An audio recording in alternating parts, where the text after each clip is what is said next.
Lampaui target semifinal dan jadi runner-up Piala AFF Futsal 2026, pelatih Timnas Indonesia Hector Souto puas. Timnas Indonesia tiba di tanah air pada Senin malam usai berkompetisi di Piala AFF Futsal 2026 Thailand.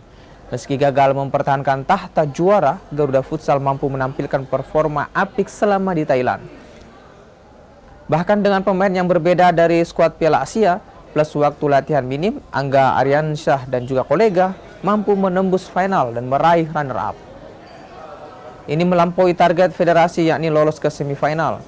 Pelatih Timnas Hector Souto secara keseluruhan puas dengan penampilan anak asuhnya. Di luar hasil akhir, tujuannya memberikan kesempatan para pemain muda juga dibayar tuntas dengan penampilan Spartan Garuda Futsal di negeri Gajah Putih. Kini pelatih asal Spanyol percaya diri punya kedalaman skuad yang mumpuni guna menghadapi berbagai kalender internasional.